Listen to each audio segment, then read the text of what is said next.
Can using street drugs cause or create schizophrenia in someone who is otherwise normal? I bring this up today because I hear this a lot from people, from clients and from parents and family members, and even from colleagues, including doctors. There's a common belief that using street drugs can actually create schizophrenia, but can that really happen? Is that true? Let's find out. Hi, I'm Eric, and welcome to my mental health world.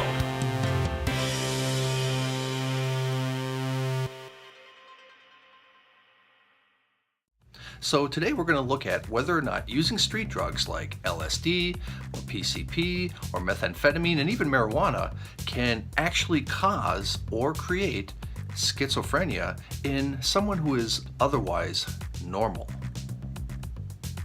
And to answer that question, I'm going to refer to Dr. E. Fuller Torrey in his seminal book, Surviving Schizophrenia, who says that currently there is really no supportive evidence to suggest that using street drugs will cause or create schizophrenia in someone who is not already in the process of developing the illness. At the same time, there is some evidence to suggest that for those who are already predisposed to the illness might actually develop following use of LSD or some other form of hallucinogenic drug.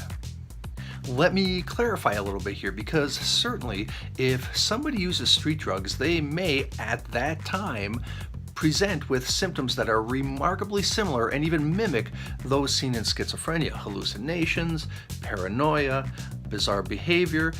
But the difference is those symptoms will go away once the person comes down off of that experience.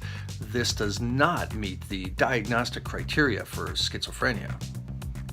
For some drugs like marijuana, actual physical damage to the brain may take place following long-term use. I call this the Cheech and Chong effect. If you're familiar with the popular comedy duo, then you probably know what I'm talking about, right? That sort of intellectual or cognitive blunting that happens. But let's be clear, this isn't the same as schizophrenia. So if there really is no evidence to support the idea that using street drugs can create schizophrenia, then how is it that this myth has prevailed? How is it that so many people still believe this to be the case? Well, there's a couple different ideas, a couple different theories. Here's what I think is one of the more interesting ones. For some people, the signs and symptoms of schizophrenia creep in very, very slowly. The person may notice very subtle, but yet disruptive changes to their thinking, to their mood, and maybe their ability to manage stress. This happens long before the full gale force effect of the illness arrives.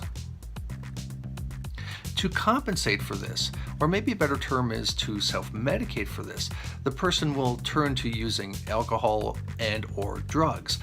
But to friends and family members and other outside observers, they don't actually see those initial signs of the illness creeping in. But what they do see is the person starting to use drugs, and then the full force effect of the illness arrives, and they incorrectly conclude that it was the drug use that created the illness. I hope that makes sense.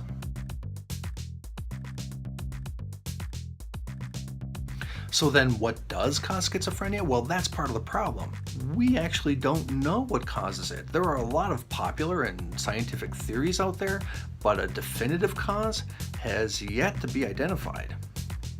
Recently, Toxoplasma gondii, or T. gondii for short, a common parasite usually associated with cats, has received some curious attention for its possible role and relationship with the onset of schizophrenia. Another exciting area of research involves something called neuronal pruning. Neuronal pruning occurs when the brain removes unwanted or excessive nerve cell connections. It's a very normal process that occurs across the developmental years, maybe even well into young adulthood. However, if the process goes bad, if the brain removes the wrong nerve cell connections, then problems might result, including schizophrenia. All right. Okay, there you have it. That's it. So let me just summarize real quickly. 1. There is no substantial evidence to suggest that using street drugs will create schizophrenia in someone who isn't already in the process of developing the disease. And 2, There is some evidence to suggest that those who are predisposed to the illness might actually develop the illness following use of LSD or some other hallucinogenic drug. If you have any comments or questions or complaints, you can email me at ericmentalhealth@gmail.com. That's ericmentalhealth@gmail.com. And don't forget to subscribe to this channel because we're going to be uploading a lot more information and a lot more videos in the weeks to come. Oh, just one more thing. The information provided in this video and all my videos is intended for educational purposes only. It's a resource. It's not intended to be a substitute or an alternative for licensed professional expert advice. If you or someone you know needs mental health help, please, please, please consult a licensed professional, an expert. And as always, if it's an emergency, call 911. Thank you for watching and thank you for being part of my mental health world. We'll see you next time.